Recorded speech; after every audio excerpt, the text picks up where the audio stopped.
Cyril, vendredi, Netflix inaugurait ses tout nouveaux locaux parisiens et vous y étiez. Il y avait du monde à Paris pour cette journée pleine de... Voilà, du tout doux, mon petit, en voilà.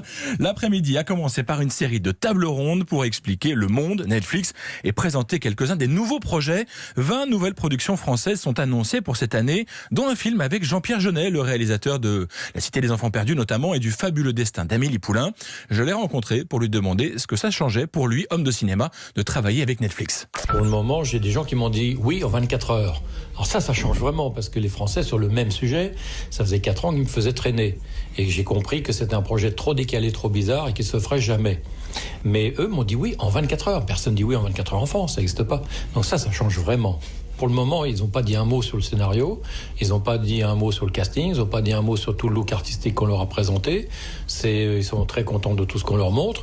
Et j'ai le sentiment que leur idée, c'est qu'on soit content, puisqu'on représente des metteurs en scène un peu, je ne vais pas dire prestigieux, mais donc ils sont ravis qu'on soit content. Je pense que ça va se passer très bien. En tout cas, jusqu'à maintenant, c'est parfait. Le prochain film de Jean-Pierre Jeunet, Big Bug, ne sortira donc pas en salle, mais pourra être vu sur une télé, un ordinateur, voire un smartphone. Alors, est-ce que ça l'embête, lui, le réalisateur de cinéma? On écoute sa réponse. Oui, mais il se trouve, mais ça c'est une coïncidence, que pour ce sujet, comme c'est un lieu clos avec des personnages qui vont beaucoup bouger dans l'écran, ça se présente plutôt bien tourné en format télé, c'est-à-dire 16/9 à 85. Ça n'aurait pas été le cas, par exemple, de mon précédent film tourné en 3D, ETS Pivette, et avec des grands espaces américains. Là, je pense que j'aurais dit non à Netflix, ça aurait été une absurdité. Mais celui-là, il est parfait pour ça. Mais ça, c'est un hasard, c'est une chance. Après les tables rondes, place à l'inauguration. En grande pompe, le PDG de Netflix, Reed Hastings, s'est déplacé à Paris pour quelques jours.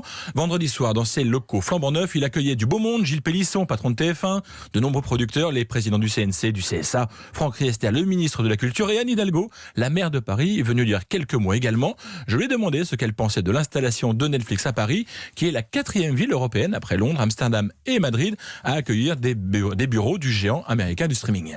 D'abord, c'est une très très bonne nouvelle parce que Netflix arrive dans Paris, donc fait le choix de notre ville qui est une ville du cinéma, une ville de la création. Et donc le fait que Netflix fasse confiance à Paris comme lieu pour justement produire, porter et travailler en partenariat avec des acteurs français.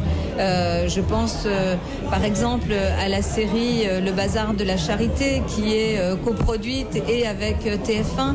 C'est quelque chose qui va ouvrir un espace nouveau de création pour toutes celles et ceux qui aujourd'hui travaillent dans le cinéma. Donc c'est une très très bonne nouvelle.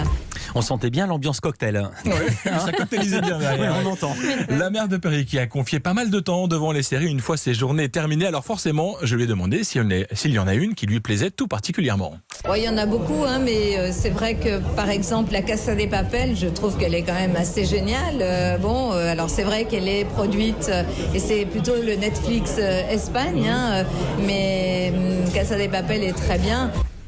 La France aura-t-elle bientôt sa Casa de Papel? En tout cas, avec 6 700 000 abonnés, Netflix est déjà bien implanté chez nous. Un succès dont Reed Hastings discutera aujourd'hui avec Emmanuel Macron. Un entretien privé est prévu entre le patron de Netflix et le président de la République. Cyril, vous voulez nous parler d'un autre phénomène sur Internet, pas sur Netflix celui-ci, mais sur YouTube. Connaissez-vous Studio Daniel? Salut tout le monde, c'est Daniel. Daniel et Daniel et Arthur, forcément. Pourquoi toi t'es Studio et moi c'est Daniel? J'ai pas compris là. Studio Daniel, c'est moi. C'est nous. Ah bon? Donc les amis, aujourd'hui, nouvelle petite vidéo. Vous savez que les fêtes de Noël approchent. Ouais. Studio Daniel, c'est donc Daniel et Arthur, un duo qui fait des vidéos sur Internet avec un principe assez simple. Arthur filme Daniel dans tout un tas de situations plus ou moins farfelues et magie des Internets, ça fonctionne, ça cartonne même. 957 000 abonnés à leur chaîne YouTube et pas loin de 80 millions de vidéos vues depuis sa création. Un succès qui n'a pas échappé à TF1, qui les a enrôlés pour participer à son émission Bienvenue chez nous. Louise Bernard leur a demandé pourquoi la Une avait fait appel à eux. Ils se sont dit que Daniel, avec son authenticité, dis-moi coupe-moi si je me trompe Daniel, mais avec toute authenticité, son caractère, son naturel et tout, ils se sont dit que ça allait être rigolo de l'avoir dans l'émission parce que elle n'hésite pas à dire ce qu'elle pense, mais tout en restant toujours très bienveillant. Comme c'est une consommatrice fidèle de cette émission. Ah ouais. J'adore Bienvenue chez nous. Je le regarde tous les jours. Ils se sont dit que ça avait probablement beaucoup de sens de l'inviter sur l'émission. Et qui dit invité de prestige, dit dispositif exceptionnel. Cette semaine, Daniel et Arthur se déplaceront chez tous les candidats, mais évidemment ne recevront personne. Ils nous expliquent comment ils ont appréhendé leur rôle. Alors moi, je connaissais pas énormément le principe de l'émission, mais Daniel m'avait expliqué comment tout se passait avant. Elle connaissait tout par cœur.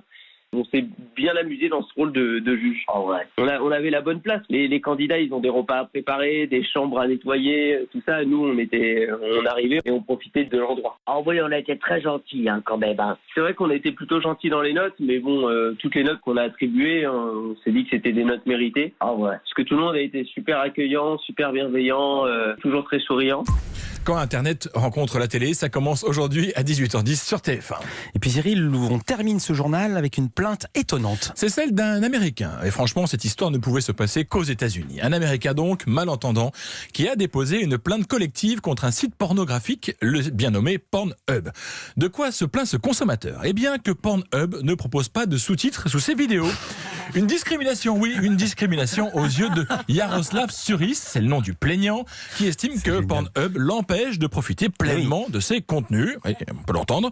Toujours selon cet internaute, l'absence de sous-titres sur ces vidéos va à l'encontre de la loi fédérale américaine sur les personnes handicapées. Faux, a répondu Pornhub au site américain TMZ à l'origine de cette information. Selon un des vice-présidents du site classé X, il existe une catégorie incluant des sous-titres. Alors, histoire de ne pas en rester à parole contre parole, je suis allé vérifier moi-même hier soir. Et en effet, oui, une grosse enquête, ouais.